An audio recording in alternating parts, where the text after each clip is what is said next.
Hello students, তোমাদের সবাইকে স্বাগত। আজকে ক্লাস 9 ভৌত বিজ্ঞানের তাপ অধ্যায়ের ভিডিও নম্বর 4 বা পার্ট 4। আজকে আমি তোমাদের দুটো গুরুত্বপূর্ণ থিওরি সম্পর্কে আলোচনা করব। প্রথমে ক্যালোরিমিতির মূলনীতি, তার গাণিতিক প্রকাশ এবং তার রিয়েল কনসেপ্ট সম্পর্কে জানব, এবং তারপরে তাপগতিবিদ্যার প্রথম সূত্র বা জুলের সূত্র অর্থাৎ কার্য আর তাপ কিভাবে পরস্পর সম্পর্কযুক্ত হয় সে নিয়ে আমি আলোচনা করব। তো তোমরা অবশ্যই ভিডিওটা ভালো করে দেখবে এবং যে যে প্রশ্নগুলো বা যে যে তথ্যগুলো বলবো সেগুলো নোট করবে। তো প্রথমে যে থিওরি সেটা হচ্ছে ক্যালোরিমিতির মূলনীতি, বেসিক প্রিন্সিপাল অফ ক্যালোরিমেট্রি। তো এবার প্রশ্ন হচ্ছে যে ক্যালোরিমিতি এটা কি? ক্যালোরিমিতি এটা বলতে আমরা কি বুঝি? তো দেখো, ক্যালোরিমিতি কি? ক্যালোরিমিতি হচ্ছে ফিজিক্সের একটা শাখা বা ফিজিক্সের একটা ব্রাঞ্চ। তো ক্যালোরিমিতির সংখ্যা আমরা এভাবে বলতে পারি যে পদার্থ বিজ্ঞানের যে শাখায় বলতে যে ব্রাঞ্চে বা যে ভাগে তাপ পরিমাপের নীতি, মানে কোন নিয়মে তাপ পরিমাপ করা হবে, বিভিন্ন পদ্ধতি মানে কিভাবে তাপ পরিমাপ করা হবে, এবং সেই সংক্রান্ত আলোচনা করা হয়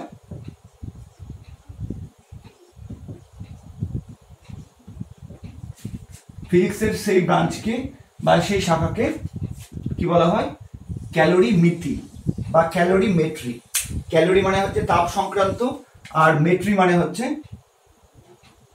পরিমাপ, মানে তাপের পরিমাপ। এক কথায় ক্যালোরিমিতি মানে হচ্ছে তাপের পরিমাপ। ঠিক আছে?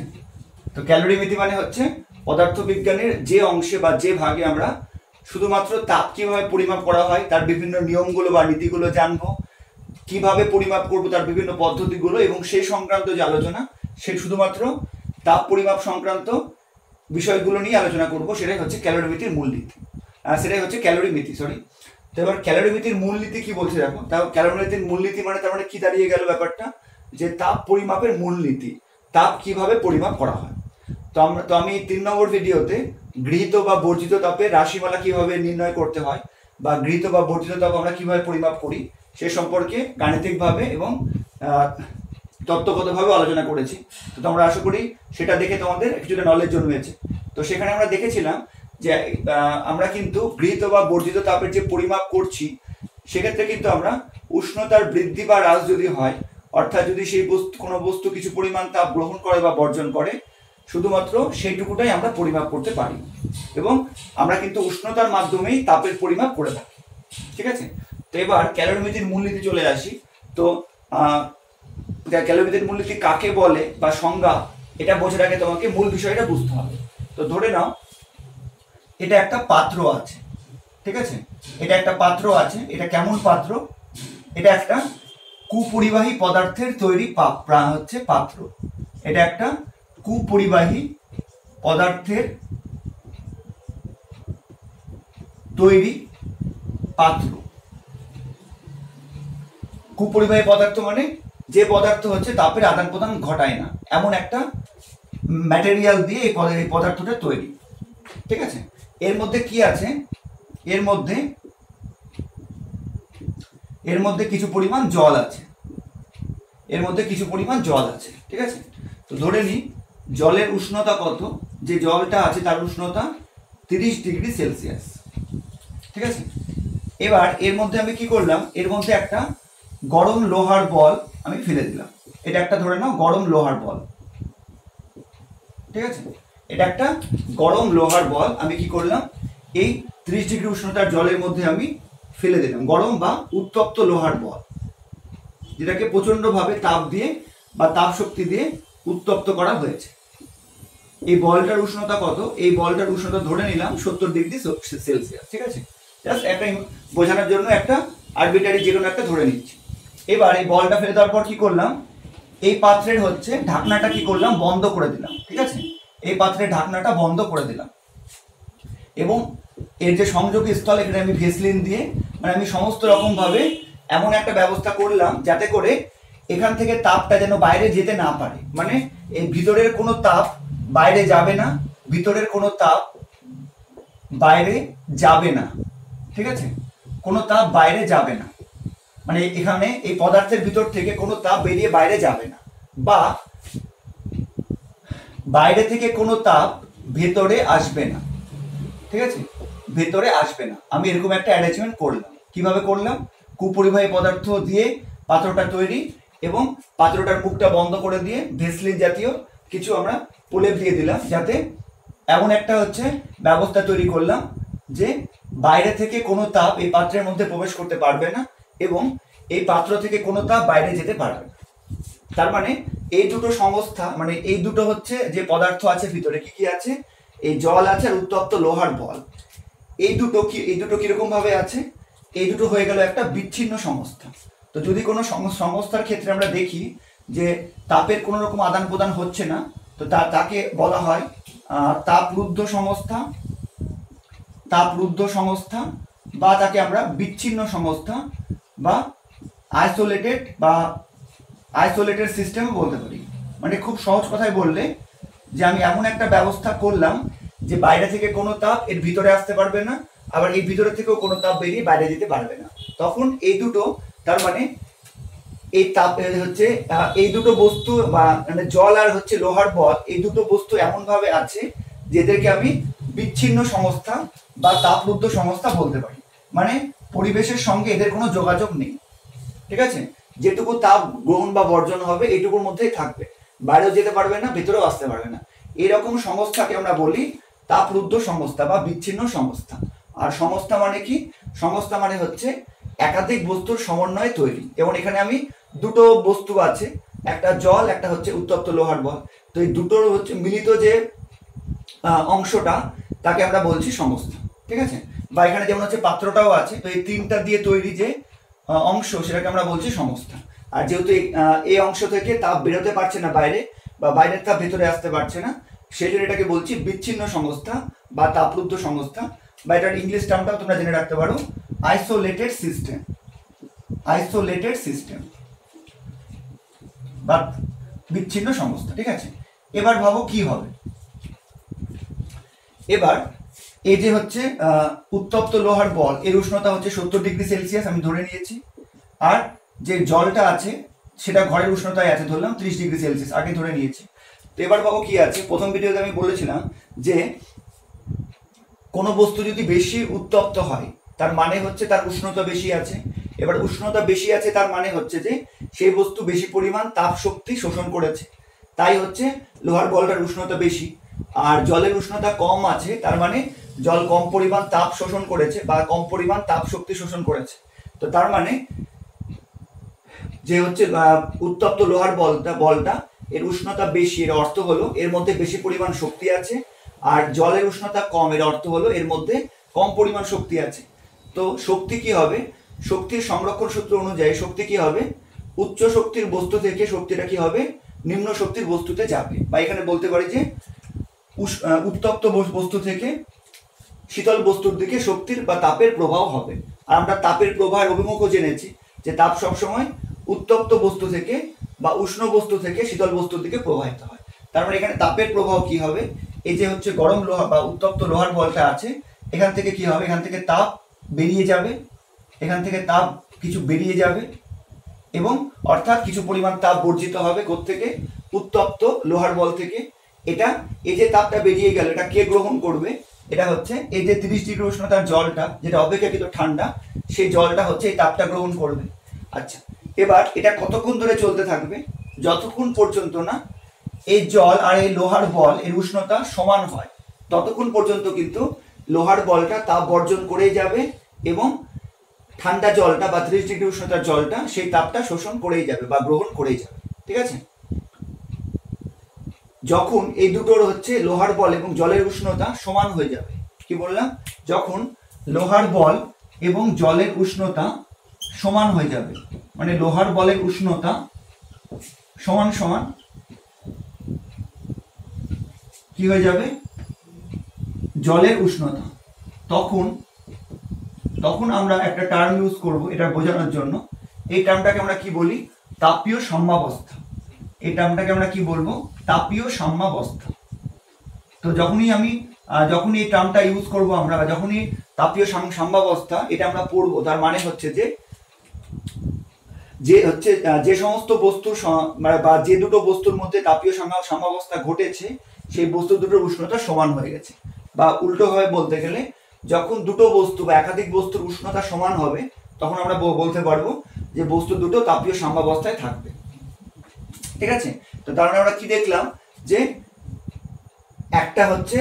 একটা বস্তুর উষ্ণতা বেশি ছিল, একটা বস্তুর উষ্ণতা বা জলের উষ্ণতা কম ছিল। এই দুটোকে আমি কি করলাম? একসঙ্গে রেখে দিলাম। তবে আমি কি দেখলাম যে উষ্ণ বস্তু কিবা লোহার বলটা কি করবে? কিছু পরিমাণ তাপ বর্জন করবে এবং ঠান্ডা জলটা বা কম উষ্ণতার বস্তুটা সেই তাপটা গ্রহণ করবে। কতক্ষণ পর্যন্ত? যতক্ষণ পর্যন্ত না এই লোহার বল এবং জল এরা তাপীয় সাম্যাবস্থায় পৌঁছায়, মানে লোহার বলের উষ্ণতা আর জলের উষ্ণতা সমান হয়ে যায়, ততক্ষণ পর্যন্ত এই তাপ বর্জন এবং তাপ গ্রহণ এই প্রক্রিয়া চলতেই থাকে। ঠিক আছে? তার ফলে কি হবে? এর নিট ফল কি হবে?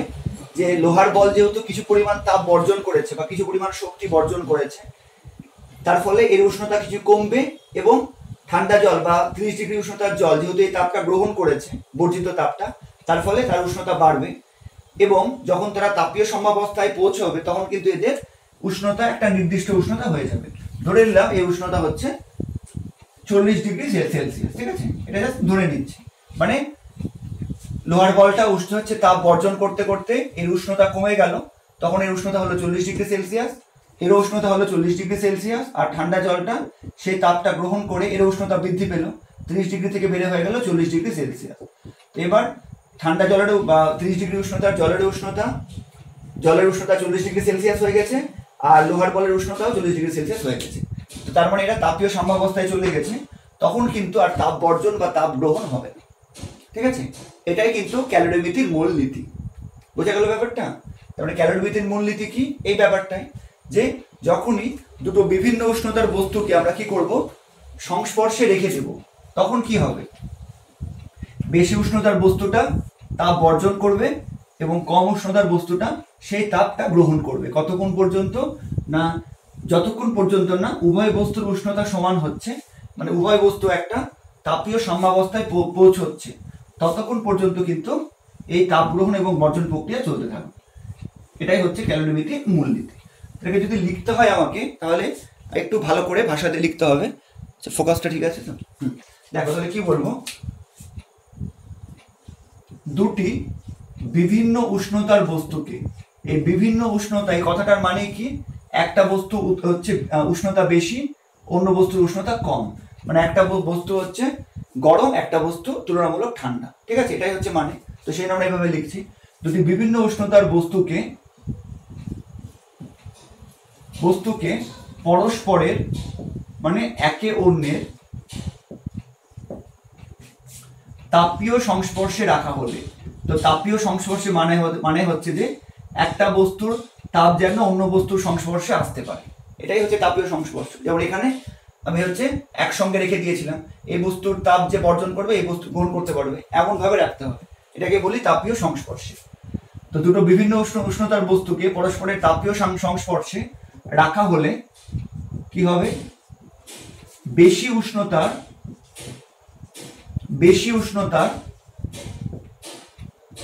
বস্তু কর্তৃক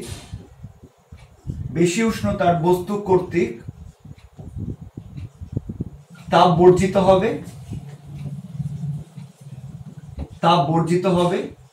এবং কম উষ্ণতার বস্তু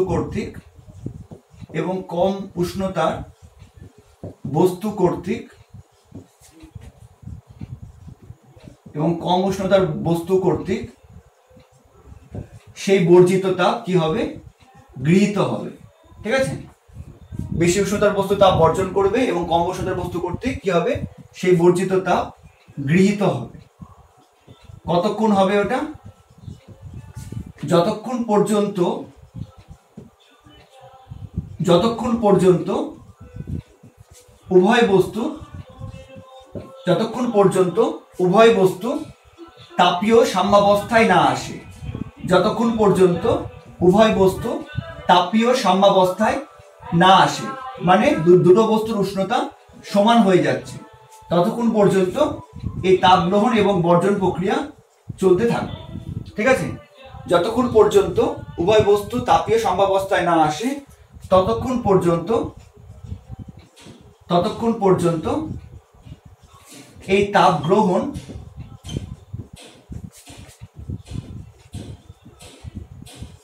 ও বর্জন প্রক্রিয়া চলতে থাকবে।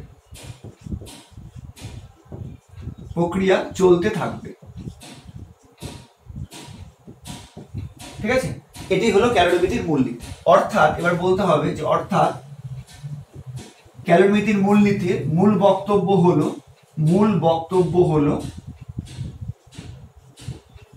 কি? মূল বক্তব্য যে উষ্ণতর বস্তু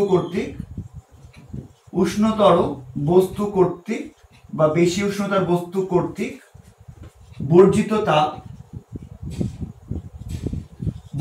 তাপ সমান সমান কি হবে? শীতলতর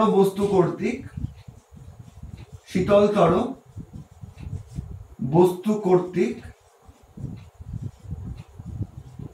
গৃহীত তাপ। ঠিক আছে?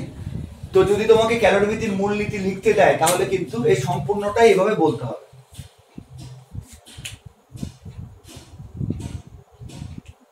ঠিক আছে? কিন্তু অনেকে দেখা গেছে যে ক্যালোরিমিতির মূলনীতি বললে শুধু এই কথাটা লিখে দেয় যে উষ্ণতর বস্তু কর্তৃক বর্জিত তাপ সমান সমান শীতলতর বস্তু কর্তৃক গৃহীত তাপ। তাহলে কিন্তু তুমি 2 এর মধ্যে হাফ নম্বরও পাবে না, বা তোমাকে 2 এর মধ্যে 0 দিতে পারে। তোমাকে এইভাবে পুরোটা বুঝিয়ে লিখতে হবে। ক্লিয়ার? আচ্ছা, এবার এখান থেকে একটা প্রশ্ন আসতে পারে যে এই যে ক্যালোরিমিতির মূলনীতি আমরা পড়লাম, এখানে যে তাপ যে হচ্ছে সঞ্চালিত হচ্ছে, মানে তাপের যে প্রবাহ হচ্ছে উষ্ণ বস্তু থেকে শীতল বস্তুর দিকে, তো এটা কোন নীতি মেনে চলছে বা কোন সূত্র মেনে চলছে? তার উত্তর হচ্ছে শক্তির সংরক্ষণ নীতি। ঠিক আছে? এই পয়েন্টগুলো কিন্তু নোট করবে ছোট ছোট। শক্তির সংরক্ষণ নীতি। কেন শক্তি সংরক্ষণ নীতি সেটা আমি আগেই বললাম যে তাপ যেহেতু এক প্রকার শক্তি, প্রথম ভিডিওতে আমি পড়েছি, তো যেহেতু উষ্ণ বস্তু থেকে শীতল বস্তুর দিকে তাপের প্রবাহ হচ্ছে, তার মানে শক্তির প্রবাহ হচ্ছে। এবার মোট শক্তির পরিমাণ যেহেতু একই থাকে, যেহেতু আমরা শক্তিকে সৃষ্টি বা ধ্বংস করতে পারি না, সেই জন্য কি হচ্ছে, তাপটা হচ্ছে এক বস্তু থেকে অন্য বস্তুতে প্রবাহিত হচ্ছে, এবং যখন উভয়ের উষ্ণতা সমান হয়ে যাচ্ছে বা উভয়ের শক্তিটা সমান হয়ে যাচ্ছে, তখন এই প্রসেসটা স্টপ হয়ে যাচ্ছে। তো যদি প্রশ্ন করা হয় যে ক্যালোরিমিতির মূলনীতি কোন নীতির উপর প্রতিষ্ঠিত বা কোন নীতির উপর ভিত্তি করে ক্যালোরিমিতির মূলনীতি হচ্ছে অনুযায়ী তাপের প্রবাহ ঘটে, তখন বলবে শক্তির সংরক্ষণ নীতির উপর ভিত্তি করে। ক্লিয়ার? এটা একটা প্রশ্ন আকারে লিখে রেখে দাও। আচ্ছা, এবার সব থেকে ইম্পর্টেন্ট, এবার খুব ভালো করে শোনো। এবার দেখো, আমি যে হচ্ছে এই যে পরীক্ষার মতো ব্যাপারটা বলেছিলাম, সেখানে আমি প্রথমেই ধরে নিয়েছিলাম যে এটা একটা এই হচ্ছে বল, আর হচ্ছে প্রথমে যে জলটা ছিল 30 ডিগ্রি উষ্ণতার, এই দুটোর এবং এই যে পাত্রটা, এটা মিলে কেমন সংস্থা? একটা আইসোলেটেড সিস্টেম বা একটা বিচ্ছিন্ন সংস্থা। এদের মধ্যে সেই জন্য কোনো তাপের বিনিময় হয়নি।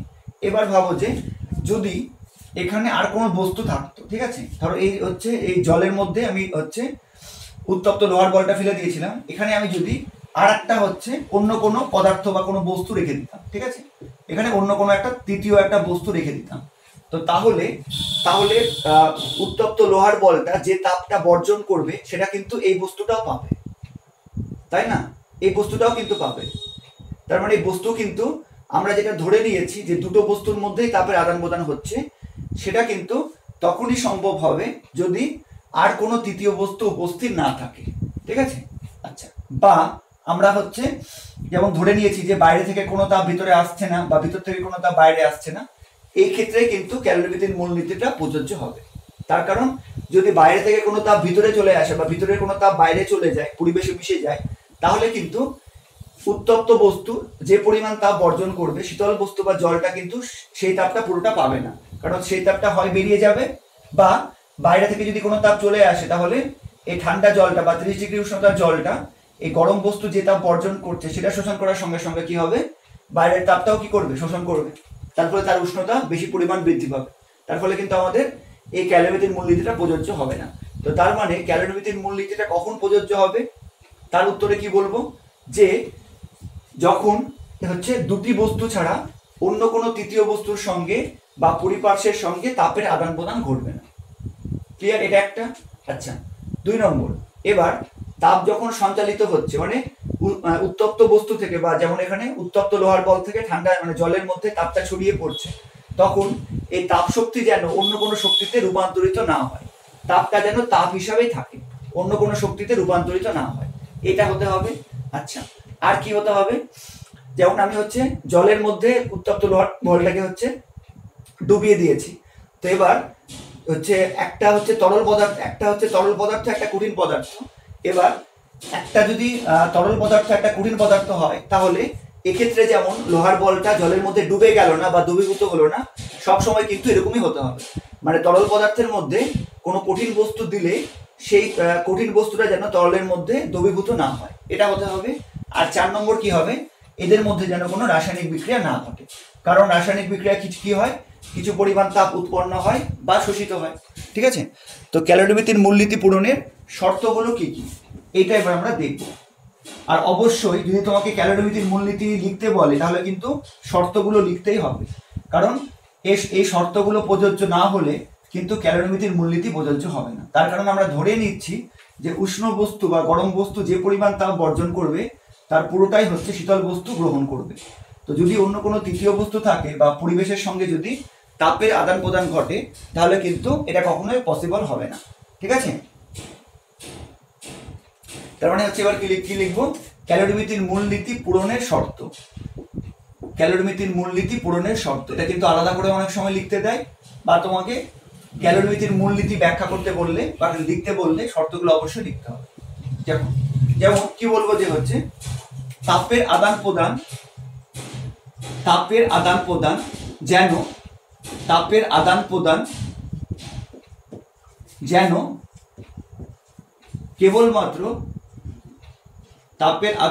যেন কেবলমাত্র বস্তুদ্বয়ের মধ্যে সীমাবদ্ধ থাকে, মানে যে দুটো বস্তুর মধ্যে তাপের আদান প্রদান চলছে তাদের মধ্যে যেন এই আদান প্রদানটা সীমাবদ্ধ থাকে। ঠিক আছে? তাদের মধ্যে যেন আদান প্রদানটা সীমাবদ্ধ থাকে। এর সঙ্গে আর কি যোগ করতে হবে, অন্য কোনো তৃতীয় বস্তু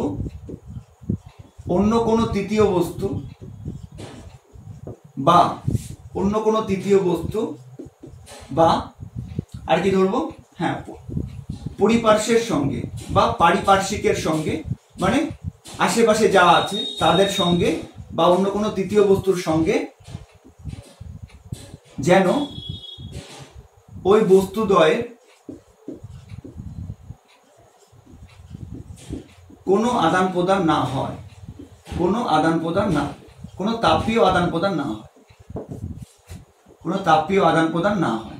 যেমন আমরা পরীক্ষাটাতে ধরে নিয়েছিলাম যে ওই দুটো বস্তু থেকে তাপটা বাইরে বেরিয়ে পরিবেশে মিশতে পারবে না, বা পরিবেশ থেকে বাইরে আসতে পারবে না, বা ওর আশেপাশে কোনো তৃতীয় বস্তু নেই, এই দুটো বস্তুর মধ্যেই তাপের আদান প্রদানটা সীমাবদ্ধ থাকবে। ঠিক আছে? এবার হচ্ছে 2 নম্বর পয়েন্ট কি বলবো, যে বস্তু দুটোর মধ্যে কোনো রাসায়নিক বিক্রিয়া যেন না সংঘটিত হয়। ঠিক আছে? বস্তুদ্বয়ের মধ্যে কোনো রাসায়নিক বিক্রিয়া যেন সংঘটিত না হয়। তার কারণ কি, তার কারণ হচ্ছে আমরা জানি যে কোনো রাসায়নিক বিক্রিয়ায় কিছু পরিমাণ তাপ উৎপন্ন হয় বা কিছু পরিমাণ তাপ শোষিত হয়। তার ফলে যে তাপের আদান প্রদান হওয়ার সময় উষ্ণ বস্তু যে পরিমাণ তাপ বর্জন করছে বা শীতল বস্তু যে পরিমাণ তাপ শোষণ করছে, তাছাড়া কিন্তু আরো কিছু তাপ উৎপন্ন বা শোষিত হবে, তার ফলে কিন্তু এই শর্তটা পূরণ হবে না। ঠিক আছে? এবার 3 নম্বর, বস্তু দুটোর মধ্যে যখন তাপের আদান প্রদান হবে, বস্তুদ্বয়ের মধ্যে তাপের আদান প্রদান হওয়ার সময়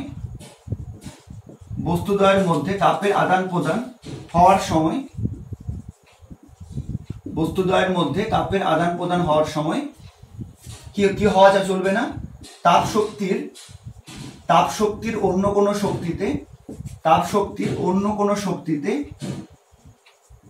কোনো শক্তিতে রূপান্তরিত হওয়া চলবে না।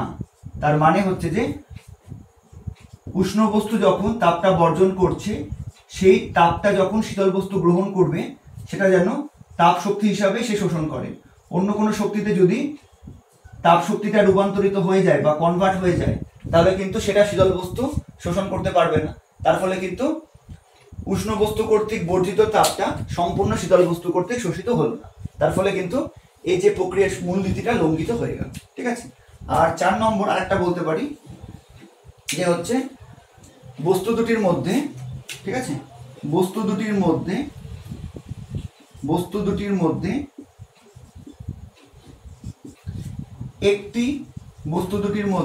একটি বস্তু তরল ও অন্যটি কঠিন হলে, যেমন আমি এই পরীক্ষাতে তোমাদের বুঝিয়েছিলাম যে জলের মধ্যে উত্তপ্ত লোহার গোলকে ফেলে দিলাম, একটা তরল একটা কঠিন, সেক্ষেত্রে কিন্তু কি হওয়া চলবে না, কঠিন বস্তুটি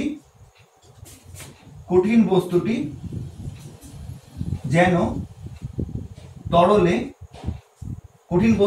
তরলে সম্পূর্ণ দ্রবীভূত না হয়। কঠিন বস্তুটি যেন তরলে সম্পূর্ণ দ্রবীভূত না হয়। সম্পূর্ণ দ্রবীভূত হলে কি হবে, বস্তুটারই কোনো আর অস্তিত্ব থাকবে না।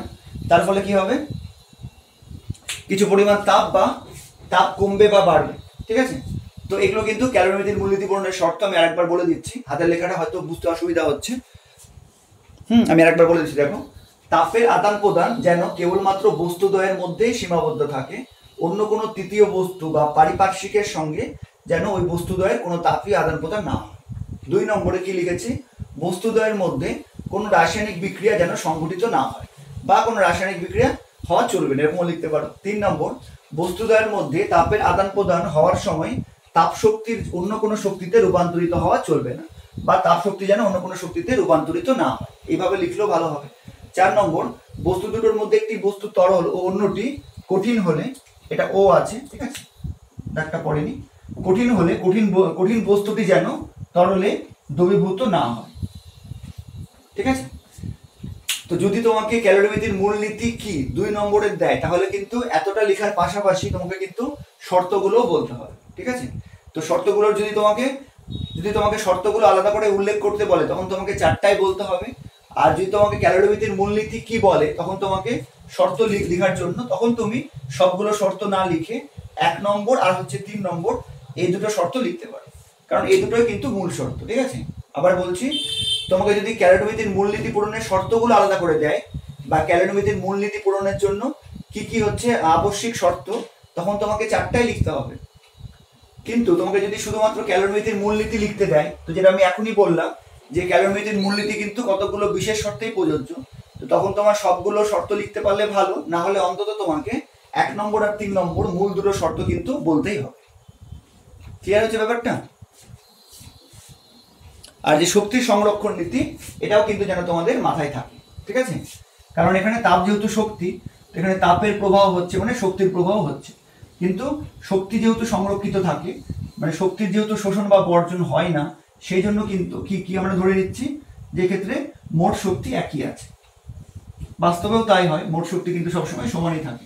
আচ্ছা, এবার এই যে হচ্ছে যে ক্যালোরিমেট্রির মূলনীতি পড়লাম, এর একটা বাস্তব উদাহরণ আমরা আলোচনা করতে পারি। সেক্ষেত্রে কিছু শর্ত আমাদের ধরে নিতে হবে। ঠিক আছে। বাস্তব উদাহরণ একটা দেখে নিই, তাহলে তোমাদের কনসেপ্টটা একদম ক্লিয়ার হয়ে যাবে। বাস্তব উদাহরণ মানে যেটা আমরা ডেইলি লাইফে সবাই তোমরা কিন্তু অ্যাপ্লাই করো বা সবাই তোমরা কিন্তু উদাহরণটা দেখেছো। যেমন ধরো, তোমার কাছে একটা কাপ আছে, ঠিক আছে, এই কাপের মধ্যে কি আছে, এই কাপের মধ্যে গরম চা আছে। গরম চা হতে পারে, যে যেটা ভালোবাসো, গরম চা, গরম কফি, গরম দুধ, ঠিক আছে, অন্য কোনো এনার্জি ড্রিঙ্ক, ঠিক আছে, গরম করে সাধারণত আমরা খাই। তো ধরো গরম চা রাখা আছে বা গরম দুধ বা গরম কফি রাখা আছে। এর উষ্ণতা কত? এই যে গরম কফি বা গরম চা বললাম, এর উষ্ণতা কত? এর উষ্ণতা ধরো হচ্ছে 80 ডিগ্রি সেলসিয়াস। ঠিক আছে। তুমি এটাকে কি করলে, তুমি এটাকে তোমার ঘরের মধ্যে নিয়ে আসলে, ধরে নাও যে গরমকাল, তো ধরো ঘরের উষ্ণতা 30 ডিগ্রি সেলসিয়াস, তোমার ঘরের উষ্ণতা 30 ডিগ্রি সেলসিয়াস। এবার তুমি যদি এই গরম চা কফি বা দুধের কাপটাকে রেখে দাও, তাহলে তুমি কি দেখবে, কিছুক্ষণ পরে দেখবে যে গরম চাটা কি হয়ে যাবে, ঠান্ডা হয়ে গেছে, তাই না? এটা আমরা সবাই জানি, গরম চাটা ঠান্ডা হয়ে গেছে। তো এবার প্রশ্ন হচ্ছে যে এই যে 80 ডিগ্রি সেলসিয়াস থেকে কত উষ্ণতায় সেটা আসলো বা কেন এরকম হলো, সেটা কিন্তু আমরা ক্যালোরিমিতির মূলনীতি দিয়ে ব্যাখ্যা করতে পারি। ধরো গরম চায়ের উষ্ণতা কত ছিল, 80 ডিগ্রি সেলসিয়াস, তোমার ঘরের উষ্ণতা কত ছিল, 30 ডিগ্রি সেলসিয়াস, বা তোমার ঘরে যে বাতাস ছিল তার উষ্ণতা হচ্ছে 30 ডিগ্রি সেলসিয়াস। তাহলে এবার কি হবে, ক্যালোরিমিতির মূলনীতি অনুযায়ী গরম চা থেকে কি হবে, গরম চা থেকে উষ্ণ হচ্ছে তাপটা কি হবে, তার মানে গরম চায়ের মধ্যে যেহেতু উষ্ণতা বেশি, গরম চায়ের মধ্যে বেশি পরিমাণ তাপ শক্তি আছে, তোমার ঘরের কম পরিমাণ তাপ শক্তি আছে। তার ফলে শক্তি সংরক্ষণ সূত্র বা ক্যালোরিমিতির মূলনীতি অনুযায়ী আমরা কি বলতে পারি, যেটা আমরা এখন দেখলাম যে গরম চা থেকে কি হবে, তাপের প্রবাহ হবে কোন দিকে, গরম চা থেকে কিছু পরিমাণ তাপ কোন দিকে যাবে, হচ্ছে তোমার ঘরের দিকে বা তোমার ঘরের মধ্যে থাকা বায়ুর দিকে। তার ফলে কি হবে, গরম চায়ের উষ্ণতা কমবে আর তোমার ঘরের উষ্ণতা কি হবে, বৃদ্ধি পাবে। ঠিক আছে, গরম চায়ের উষ্ণতা কমবে আর তোমার ঘরের উষ্ণতা কি হবে, বৃদ্ধি পাবে। এবার কতক্ষণ পর্যন্ত চলবে এটা, যতক্ষণ পর্যন্ত না হচ্ছে এই গরম চায়ের উষ্ণতা আর তোমার ঘরের উষ্ণতা সমান হয়ে যাচ্ছে। তো আমি ধরলাম যে তোমার ঘরের উষ্ণতা 30 ডিগ্রি ছিল, ধরলাম যে গরম চা থেকে যে পরিমাণ তাপ আসলো ঘরে, তার ফলে কি হলো, এটা তোমার ঘরের উষ্ণতা বৃদ্ধি পেয়ে ধরলাম 40 ডিগ্রি সেলসিয়াস হলো, আর তখন গরম চাও কত হতে হবে, 40 ডিগ্রি সেলসিয়াস। তো তার মানে তোমার গরম চা কফি বা গরম দুধ যখন ঠান্ডা হয়ে যায়, ওটা কিন্তু একদম ঠান্ডা হয়ে যায় না, ওর উষ্ণতা কার সঙ্গে সমান হয়, তোমার ঘরের যে উষ্ণতা থাকে তার সঙ্গে কিন্তু তোমার গরম চা কফি বা দুধের উষ্ণতা সমান হয়ে যায়। ঠিক আছে, তার থেকে কিন্তু কম হতে পারবে না। মানে এই চায়ের উষ্ণতা কিন্তু যদি ঘরের উষ্ণতা 40 ডিগ্রি হয়ে যায়, এই চা কফি বা দুধের উষ্ণতা কিন্তু 40 ডিগ্রি থেকে কম হতে পারবে না, বা 39 ডিগ্রি 30 ডিগ্রি এরকম কিন্তু হতে পারবে না। তার কারণ এদের মধ্যে একটা তাপীয় সাম্যাবস্থা সৃষ্টি হয়েছে, তখন কিন্তু আর তাপের প্রভাব হবে না। ক্লিয়ার? আশা করি বুঝতে পেরেছো। এবার ভাবো যে ঘরের মধ্যে তো অনেক জিনিসপত্র থাকে, ফার্নিচার থাকে, অনেক রকম জিনিস থাকে, বই খাতা, এক একজনের ঘরে এক এক রকম জিনিস থাকতে পারে। এবার ভাবো আমরা এখানে কি ধরে নিয়েছি, যে গরম চা যে পরিমাণ তাপ বর্জন করছে, তোমার ঘর বা তোমার ঘরের বায়ু বা পারিপার্শ্বিক যা হচ্ছে তোমার ঘরের বায়ু সেই পরিমাণ তাপই হচ্ছে শোষণ করছে বা গ্রহণ করছে। তো এখানে যদি আরো অনেক বস্তু থাকে তাহলে কি এটা সম্ভব? ধরো ফার্নিচার আছে, বই খাতা আছে, আরো অসংখ্য বস্তু আছে ঘরের মধ্যে, বিছানা আছে, টেবিল চেয়ার আছে, তো তাহলে কি এটা কখনো সম্ভব? তাহলে এটা কখনোই সম্ভব নয়। তার কারণ তখন কি হবে, গরম চাটা তাপ বর্জন করবে, কিন্তু সেই তাপটা কি হবে, ধরো বিছানা, চেয়ার, টেবিল, তোমার বই খাতা, পেন্সিল বক্স, আর ধরো হচ্ছে যে ঘরের মধ্যে আর কোনো হচ্ছে ফার্নিচার, সমস্ত কিছুর মধ্যে কিন্তু সেই তাপটা গ্রহণ করবে। তার ফলে কিন্তু সাম্যাবস্থায় পৌঁছতে অনেকটা দেরি হবে। তো সেই জন্য আমরা কি ধরে নিচ্ছি এখানে, যে কেবলমাত্র দুটো বস্তুর মধ্যেই তাপের আদান প্রদান ঘটছে। হ্যাঁ, এবার একাধিক বস্তুর মধ্যেও হতে পারে। সেক্ষেত্রে আমাদের যদি আমরা একাধিক বস্তু ধরে নিই, সেক্ষেত্রে কি হবে, সেক্ষেত্রে আমাকে যদি ধরো আমি 3টা বস্তু ধরে নিলাম, 3টা গরম বস্তু, তাহলে ওই 3টা গরম বস্তু মোট যত তাপ বর্জন করবে, একটা শীতল বস্তু সেই তাপটা গ্রহণ করবে। ঠিক আছে, আবার বলছি, এক্ষেত্রে আমরা কিন্তু বা আমি যে উদাহরণটা তোমাদের বোঝালাম, সেক্ষেত্রে আমি ধরে নিচ্ছি যে গরম চা কফি বা দুধের হচ্ছে কাপ আছে আর শুধুমাত্র খালি ঘর আছে, আর অন্য কোনো ফার্নিচার বা তৃতীয় কোনো বস্তু নেই। এটা আমি ধরে নিয়ে হচ্ছে এগোচ্ছি। কিন্তু যদি আরো অনেকগুলো বস্তু থাকতো তাহলে কি হতো, এই তাপটা সবার মধ্যে ছড়িয়ে পড়তো, তাহলে কিন্তু তোমার ঘরের উষ্ণতা হচ্ছে 40 ডিগ্রিতে পৌঁছতো না, তোমার ঘরের উষ্ণতা কি হতো, অনেক কম হতো। তার কারণ এই বিভিন্ন বস্তুগুলো সেই তাপটা শোষণ করে নিজেদের উষ্ণতা বৃদ্ধি করতো। তার ফলে কিন্তু তাপীয় সাম্যাবস্থায় পৌঁছতে অনেকটা সময় লেগে যেত বা হয়তো পৌঁছতোই না। ঠিক আছে, তো সেই জন্য আমরা দুটো বস্তু ধরে নিয়ে হচ্ছে ক্যালোরিমিতির মূলনীতির আলোচনা করি, যাতে আমাদের বোঝাতে সুবিধা হয়। কিন্তু যদি একাধিক বস্তু থাকে তাহলে কি হবে, তাহলে কি সূত্রটা প্রযোজ্য হবে না? তাহলেও সূত্রটা প্রযোজ্য হবে। ঠিক আছে, ধরে নাও এখানে, এবার একাধিক বস্তুর ক্ষেত্রে কিভাবে প্রযোজ্য হবে, ধরো এই এই এই হচ্ছে উদাহরণটার মাধ্যমে বলছি। ধরে নাও তোমার কাছে হচ্ছে একটা গরম চায়ের হচ্ছে কাপ রাখলে, এবার ধরো হচ্ছে যে আরেকটা হচ্ছে গরম কফির কাপ রাখলে, আর ধরো হচ্ছে আরেকটা গরম দুধের কাপ রাখলে। ঠিক আছে, এটা কফি, এটাতে হচ্ছে গরম দুধ আছে। এবার যদি ধরে নিই যে 3টা বস্তু ছাড়া আর অন্য কোনো বস্তু নেই, তাহলে এখানে উষ্ণ বস্তু 3টা হচ্ছে, এই উষ্ণ বস্তুগুলো মোট যত তাপ বর্জন করবে, এই হচ্ছে শীতল বস্তু বা ঘরের যদি উষ্ণতা কম থাকে, ধরলাম 30 ডিগ্রি সেলসিয়াস, তাহলে ঘর কি করবে, এদের দ্বারা মোট যতটা বর্জিত তাপ হবে সেটা হচ্ছে ঘরটা গ্রহণ করবে। ঠিক আছে, তো আমরা এরকম ভাবে বলতে পারি। কিন্তু যখন এই তিনটা উত্তপ্ত বস্তু বলছি, আর কিন্তু কোনো চতুর্থ বস্তু আমরা ধরতে পারবো না, বা এখান থেকে এই তিনটা বস্তু থেকে বা গরম চা কফি আর দুধ থেকে যতটা তাপ বেরোবে সেটা যেন ঘরের বাইরে না চলে যায়, সেটা আমাদের ধরে নিতে হবে। ঠিক আছে, তো তার মানে ক্যালোরিভিত্তিক মূলনীতিটা কিন্তু শুধুমাত্র দুটো বস্তুর ক্ষেত্রেই প্রযোজ্য নয়, একাধিক বস্তুর ক্ষেত্রেই প্রযোজ্য। সেক্ষেত্রে আমাদের ল্যাঙ্গুয়েজটা কি হবে, যে উষ্ণ বস্তুগুলি কর্তৃক বর্জিত তাপ সমান সমান শীতল বস্তু কর্তৃক গৃহীত তাপ, বা শীতল বস্তু অনেকগুলো হতে পারে, সেক্ষেত্রে আমরা ধরে নিব যে তাপটা ডিস্ট্রিবিউট হয়ে গেছে। উষ্ণতর বস্তু কর্তৃক বর্জিত তাপ সমান সমান শীতল বস্তুগুলি কর্তৃক হচ্ছে গৃহীত তাপ, এরকমও হতে পারে। কিন্তু সাধারণ আলোচনায় আমরা ব্যাপারটাকে সহজ করে বলার জন্য দুটো বস্তু দিয়ে আলোচনা করি। ঠিক আছে, তো তোমরা সূত্রটা লেখার সময় দুটো বস্তু দিয়ে কিন্তু আলোচনা করতে পারবে, কোনো অসুবিধা নেই। কিন্তু একাধিক বস্তুর ক্ষেত্রেও প্রযোজ্য, কিন্তু শর্ত একই, এই শর্তগুলো মেনে চলতে হবে। যদি আমি তিনটা গরম বস্তু উত্তপ্ত বস্তু ধরে নিই, তাহলে আর কোনো চতুর্থ বস্তু থাকা চলবে না, বা এই তিনটা বস্তু যত তাপ বর্জন করবে সেটা বাইরে থাকা চলবে না, মানে একটা তাপরুদ্ধ বা একটা বিচ্ছিন্ন সংস্থা আমাকে কল্পনা করে নিতে হবে। ঠিক আছে, এদের মধ্যে কোনো রাসায়নিক বিক্রিয়া হওয়া চলবে না, এই সমস্ত শর্তগুলো মেনটেন করে চলতে হবে।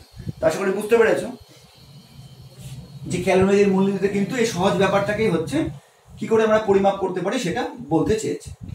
এবার ক্যালোরিমিতির মূলনীতির হচ্ছে গাণিতিক রূপ, মানে ক্যালোরিমিতির মূলনীতি আমরা যে হচ্ছে বুঝলাম ব্যাপারটা, কিন্তু ক্যালোরিমিতির মূলনীতি যে কি পরিমাণ তাপ গৃহীত বা বর্জিত হলো সেটা আমরা কিভাবে পরিমাপ করব, বা কোন সূত্রের মাধ্যমে সেটাকে পরিমাপ করব, মানে ক্যালোরিমিতির গাণিতিক রূপটা এবার আমরা দেখব। ঠিক আছে, এটাও কিন্তু পরীক্ষার জন্য ইম্পর্টেন্ট, মানে ক্যালোরিমিতির গাণিতিক রূপটি প্রতিষ্ঠা করো, এরকম প্রশ্ন কিন্তু পরীক্ষার জন্য ইম্পর্টেন্ট। দেখো, তো এটা আমরা আরেকটা উদাহরণের মাধ্যমে বুঝবো, তাহলে খুব ভালো করে ব্যাপারটা বুঝতে পারবে। তো হেডিং কি দিচ্ছি, ক্যালোরিমিতির মূলনীতির গাণিতিক রূপ। গাণিতিক রূপ প্রতিষ্ঠা করবো এটা আমরা। ঠিক আছে, তো এটার জন্য হচ্ছে আরেকটা উদাহরণ ভাবো। ঠিক আছে, আরেকটা সহজ উদাহরণ ভাবি, যেমন ধরো শীতকালে আমরা কি করি, অনেক সময় দেখা যায় যে শীতকালে অনেকে স্নান করার সময় কি করে, ঠান্ডা জলের মধ্যে গরম জল মিক্স করে, কারণ শীতকালে যেহেতু পরিবেশ ঠান্ডা থাকে তাই জলটাও কিন্তু অনেকটা ঠান্ডা থাকে, সেই ঠান্ডা জলে হচ্ছে স্নান করতে আমাদের অসুবিধা হয়। ঠিক আছে, তো ধরে নাও এটা হচ্ছে সেই ঠান্ডা জল। ঠিক আছে, এই ঠান্ডা জলের উষ্ণতা কত, ধরে নিচ্ছি 10 ডিগ্রি সেলসিয়াস। এবার এর মধ্যে কি করলাম, এর মধ্যে আমরা কিছু পরিমাণ গরম জল মিক্স করলাম, ধরো এর মধ্যে আমরা কিছুটা জল গরম করে রেখে দিয়েছি, এর হচ্ছে উষ্ণতা ধরো 80 ডিগ্রি সেলসিয়াস। এবার এই ঠান্ডা জলের মধ্যে আমরা কি করলাম, এই হচ্ছে গরম জলটা মানে 80 ডিগ্রি সেলসিয়াস উষ্ণতার জলটা মিক্স করলাম। ঠিক আছে, এবার এটা মিশে গেল। এবার এক্ষেত্রে কি হলো, গরম জলটা কিছু পরিমাণ তাপ বর্জন করলো এবং ঠান্ডা জলটা কিছু পরিমাণ তাপ গ্রহণ করলো। আমরা ধরে নিচ্ছি যে এই দুটো হচ্ছে মানে এই পাত্র ছাড়া অন্য কোথাও তাপটা বর্জিত হচ্ছে না। ঠিক আছে, তো তার মানে এখানে দুটো বস্তু আছে, তো প্রথম বস্তুকে আমি যদি এ বলি আর দ্বিতীয় আর যে গরম জল সেটাকে যদি বি বলি, তাহলে এই বস্তুর হচ্ছে উষ্ণতা কত, এই বস্তুর উষ্ণতা হচ্ছে 10 ডিগ্রি সেলসিয়াস। ঠিক আছে, আর বি বস্তুর উষ্ণতা কত, 80 ডিগ্রি সেলসিয়াস। আচ্ছা, এটাকে এ ধরি, গরমটাকে এ ধরি, ঠান্ডাটাকে বি ধরি, তাহলে বোঝাতে সুবিধা হবে। তো এ বস্তুর উষ্ণতা কত, 80 ডিগ্রি সেলসিয়াস, বি বস্তুর উষ্ণতা কত, মানে ঠান্ডা জলের উষ্ণতা কত, 10 ডিগ্রি সেলসিয়াস। এবার যখন আমি এদেরকে মিশিয়ে দেব তখন কি হবে, এরা মিশে যাওয়ার ফলে কি হবে, ধরে নিলাম যে মিশ্রণের উষ্ণতা মানে হচ্ছে এই ঠান্ডা জল আর গরম জল মিশে যাওয়ার পর উষ্ণতা কত হবে, এমন একটা উষ্ণতা হবে যে উষ্ণতায় আমি স্নান করতে পারবো। তো ধরলাম মিশ্রণের উষ্ণতা কত হয়ে গেল, ধরলাম 30 ডিগ্রি সেলসিয়াস। ঠিক আছে, মিশ্রণের উষ্ণতা হয়ে গেল 30 ডিগ্রি সেলসিয়াস। এবার বলো যে এ বস্তু তার মানে কি করেছে, তাপ বর্জন করেছে, আর বি বস্তু সেই তাপটা গ্রহণ করেছে। তো মিশ্রণের উষ্ণতা 30 ডিগ্রি সেলসিয়াস মানে হচ্ছে এখন যে গরম জল ছিল, আচ্ছা গরম জলটাকে এ ধরে নিই, গরম জল যেটা ছিল এ আর ঠান্ডা জলটা বি ধরে নিচ্ছি। তো গরম জল তার মানে কি করেছে, কিছু পরিমাণ তাপ অর্জন করেছে, আর ঠান্ডা জল কি করেছে, কিছু পরিমাণ তাপ গ্রহণ করেছে। তার ফলে এদের এখন উষ্ণতা কত হয়ে গেছে, 30 ডিগ্রি সেলসিয়াস। মানে ঠান্ডা জলের উষ্ণতা হচ্ছে 30 ডিগ্রি সেলসিয়াস এ বস্তুর উষ্ণতা, আর বি বস্তুর উষ্ণতা মানে গরম জলের উষ্ণতা হচ্ছে এখন কি হয়ে গেছে 30 ডিগ্রি সেলসিয়াস। মানে এটা তাপীয় সাম্যাবস্থায় পৌঁছে গেছে। ঠিক আছে, এটাই হচ্ছে ক্যালোরিবৃত্তির মূলনীতি। এবার বলো যে এ বস্তুর হচ্ছে কি পরিমাণ তাপ তার মানে বর্জিত হয়েছে, বা এ বস্তুর উষ্ণতা কত কমেছে। তো এ বস্তুর উষ্ণতা কত কমেছে, 80 - 30 ডিগ্রি মানে 50 ডিগ্রি সেলসিয়াস। আর বি বস্তুর উষ্ণতা হচ্ছে কত বৃদ্ধি পেয়েছে, প্রথমে ছিল 10 এখন হয়ে গেছে 30। তো কত বৃদ্ধি পেয়েছে, 30 - 10 মানে হচ্ছে 20 ডিগ্রি সেলসিয়াস। ঠিক আছে, তো এই যে উদাহরণটা বললাম এটা খুব কমন উদাহরণ, যে আমরা শীতকালে স্নান করার সময় ঠান্ডা জলের মধ্যে গরম জল মিক্স করলাম, তার ফলে কি হলো, ঠান্ডা জলের উষ্ণতা কিছুটা বেড়ে গেল, গরম জলের উষ্ণতা কিছুটা কমে গেল। তার ফলে ঠান্ডা এবং গরম জল মিশে যে মিশ্রণ তৈরি হলো তার একটা নির্দিষ্ট উষ্ণতা চলে আসলো, যেটা আমাদের স্নান করার পক্ষে উপযুক্ত। ক্লিয়ার? এই উদাহরণটা দিয়ে কিন্তু আমরা এই রাশিমালাটা প্রতিষ্ঠা করব। এবার এখানে যেমন আমরা ধরে নিয়েছি যে ধরো এখানে আমরা গরম জলটাকে এ ধরেছি, তো এখানে একই রকম ভাবে ধরি এ একটি উত্তপ্ত বস্তু, ও বি একটি শীতল বস্তু। ঠিক আছে, এটা হচ্ছে এখানে এবি লিখছি, আর তুমি এই উদাহরণটা মনে মনে ভাবতে থাকো, তাহলে দেখবে একদম ন্যাটিভটা বুঝতে পেরে যাবে। এ একটা উত্তপ্ত বস্তু, বি একটা শীতল বস্তু। ঠিক আছে, এদের কি করা হলো, এদের পরস্পরের কিভাবে রাখতে হবে, তাপীয় সংস্পর্শে রাখতে হবে। এদের পরস্পরের তাপীয় সংস্পর্শে রাখা হলো, মানে এমন ভাবে রাখা হলো যেন একটা তাপ বর্জন করলে সেটা অন্য বস্তুকে স্পর্শ করতে পারে। আচ্ছা, এক্ষেত্রে কিন্তু আমরা বাকি সবকিছু ধরে নিয়েছি যে এই দুটো বস্তু ছাড়া আর কোনো বস্তু নেই, মানে এই দুটো বস্তুর মধ্যে কেবলমাত্র তাপের আদান প্রদান হচ্ছে, এরকম কিন্তু আমরা ধরে নিয়েছি। ঠিক আছে, আচ্ছা এবার এ বস্তুর একটা ভর থাকবে। ঠিক আছে, এ বস্তুর ধরলাম ভর হচ্ছে m1। এই বস্তু বলতে গরম জলটা আমরা ধরেছিলাম, তার কিছু পরিমাণ গরম জল নিতে হবে, তার ভরটা ধরলাম m1। আচ্ছা, আপেক্ষিক তাপ ধরলাম হচ্ছে s1। আচ্ছা, আর উষ্ণতা বৃদ্ধি,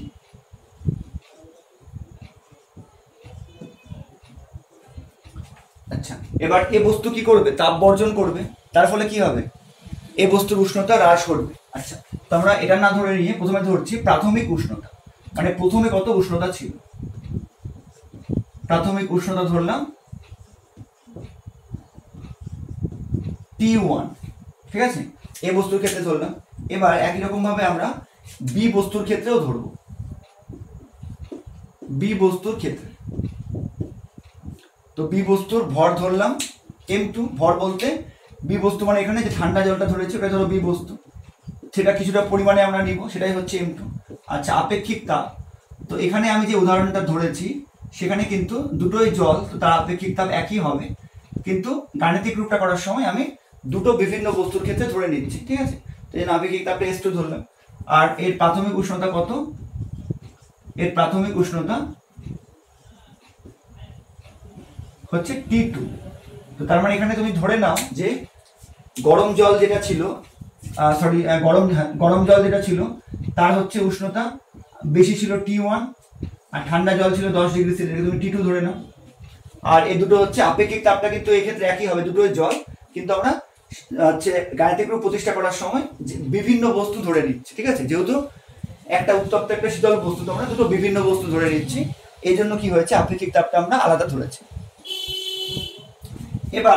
এবার হচ্ছে কি ধরে নেব, যে ধরি তাপীয় সাম্যাবস্থায় আসার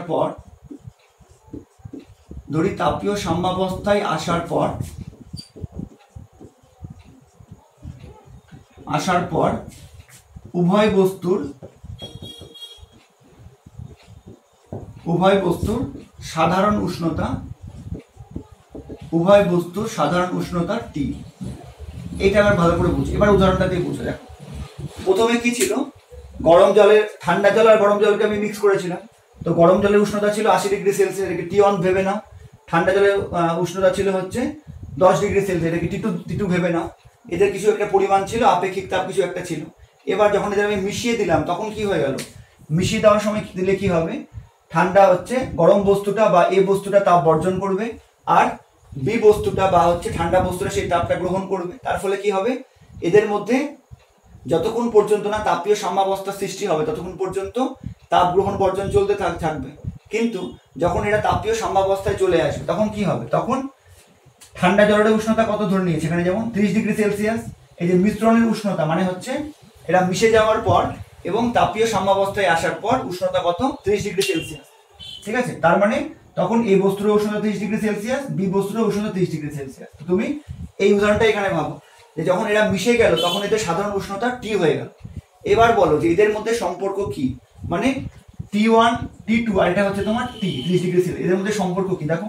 তাহলে কোনটা সব থেকে বেশি, গরম বস্তুর উষ্ণতা T1 এটা সব থেকে বেশি, শীতল বস্তুর উষ্ণতা T2 এটা সব থেকে কম। ঠিক আছে, আর মিশ্রণের উষ্ণতা এটা কি, এটা হচ্ছে গরম বস্তুর থেকে কম, ঠান্ডা বস্তুর থেকে বেশি। ঠিক আছে, তো তার মানে এটা এদের মধ্যে সম্পর্ক কি হবে, দেখো এটা বুঝতে পারলেন নাকি, এই জায়গাটাই কিন্তু সব থেকে ইম্পর্টেন্ট। এই উদাহরণটা দিয়ে ভাবো, গরম বস্তু 80 ডিগ্রি সেলসিয়াস, এটাকে আমি T1 ধরে নিচ্ছি, ঠান্ডা বস্তু 10 ডিগ্রি সেলসিয়াস, এটাকে আমি T2 ধরে নিচ্ছি। এদের যখন একসঙ্গে মিশিয়ে দিলাম তখন এদের সাধারণ উষ্ণতা কত হয়ে গেল, T। এটাই হচ্ছে মিশ্রণের উষ্ণতা, মানে মিশে যাওয়ার পর উষ্ণতা, বা তারা যখন তাপ গ্রহণ বর্জনের পর যখন সাম্যাবস্থায় চলে এসেছে তখনকার উষ্ণতা। এবার এদের মধ্যে সম্পর্ক কি হবে দেখো, T1 হচ্ছে 80 ডিগ্রি সেলসিয়াস, এটা সব থেকে বেশি। তারপরে মিশ্রণের উষ্ণতা হচ্ছে T, এটা হচ্ছে 30 ডিগ্রি সেলসিয়াস, এটা হচ্ছে T1 এর থেকে কম কিন্তু T2 এর থেকে বেশি। এটা হচ্ছে এদের মধ্যে সম্পর্ক। এবার এই সম্পর্ক ব্যবহার করে আমরা কি করব, ক্যালোরিমিতির মূলনীতি প্রতিষ্ঠা করব। তো ক্যালোরিমিতির মূলনীতি কি বলছে যে অতএব এ যেহেতু এখানে উত্তপ্ত বস্তু ধরে নিয়েছি, তাহলে এ বস্তু কর্তৃক বর্জিত তাপ, এ বস্তু তাপ বর্জন করবে, এই বস্তু কর্তৃক বর্জিত তাপ কত হবে। তো আমি তোমাদের হচ্ছে 3 নম্বর ভিডিওতে, মানে জাস্ট আগের ভিডিওতে গৃহীত বা বর্জিত তাপের রাশিমালা বের করিয়েছি, প্রতিষ্ঠা করেছি। তো সেখানে কি ধরেছিলাম, বর্জিত তাপ সমান সমান কি হয়, বর্জিত তাপ সমান সমান কি হয়, বস্তুর ভর ইন্টু আপেক্ষিক তাপ ইন্টু কি হয়, উষ্ণতার হ্রাস। তাপ বর্জন করলে কি হবে, উষ্ণতা হ্রাস করবে। তো উষ্ণতা হ্রাস কত হবে দেখো, প্রথমে ছিল গরম জলের ক্ষেত্রে ধরছি, গরম জলের প্রথমে ছিল হচ্ছে 30 ডিগ্রি সেলসিয়াস, পরে কত হয়ে গেল, পরে হয়ে গেল হচ্ছে 30 ডিগ্রি সেলসিয়াস। তার মানে এখন কত উষ্ণতা হলো, 80 মাইনাস 30 ডিগ্রি সেলসিয়াস। বোঝা গেল, এই বস্তু কর্তৃক বর্জিত তাপ। তো গৃহীত বা বর্জিত তাপের রাশিমালা কি ছিল, ভর ইন্টু আপেক্ষিক তাপ ইন্টু উষ্ণতার পরিবর্তন। তো এই বস্তু কর্তৃক বর্জিত তাপ, তাপ বর্জন করলে কি হবে, কি হচ্ছে উষ্ণতার হ্রাস ঘটবে। তো কত হ্রাস ঘটবে, এ বস্তুর ভর M1, আপেক্ষিক তাপ S1, যেমন ধরা লিখে দিয়েছে। এবার উষ্ণতার হ্রাস কত ঘটবে সেটা কি করে বের করব, সেটা হচ্ছে উষ্ণ বস্তুর উষ্ণতা মাইনাস শীতল বস্তুর হচ্ছে মিশ্রণের উষ্ণতা, তাই না। তাহলে এখানে কি হয়ে যাবে, এখানে হয়ে যাবে T1 মাইনাস T। প্রথমে ছিল T1 মানে 80 ডিগ্রি সেলসিয়াস, পরে হয়ে গেল 30 ডিগ্রি সেলসিয়াস মানে T।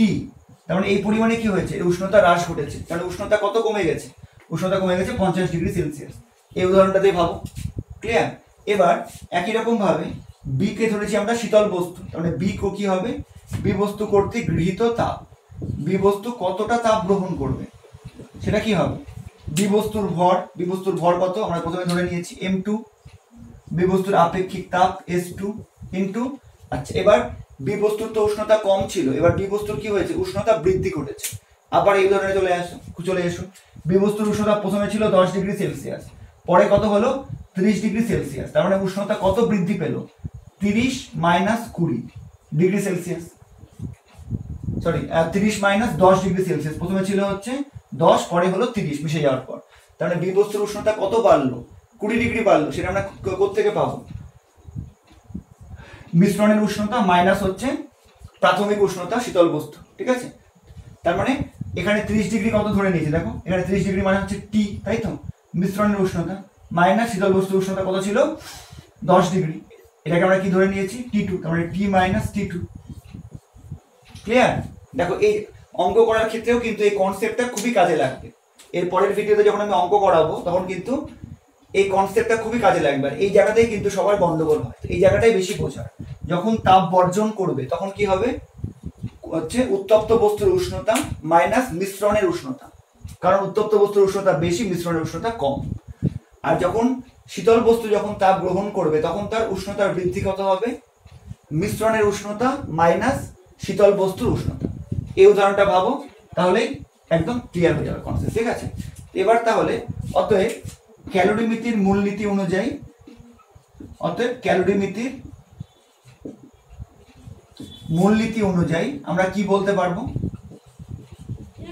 ক্যালোরিমিতির মূলনীতি অনুযায়ী আমরা কি বলতে পারবো, আমরা বলতে পারবো যে হচ্ছে উত্তপ্ত বস্তু কর্তৃক বর্জিত তাপ সমান সমান শীতলতর বস্তু কর্তৃক গৃহীত তাপ। ঠিক আছে, এটা লিখে দিচ্ছি, উত্তপ্ত বস্তু কর্তৃক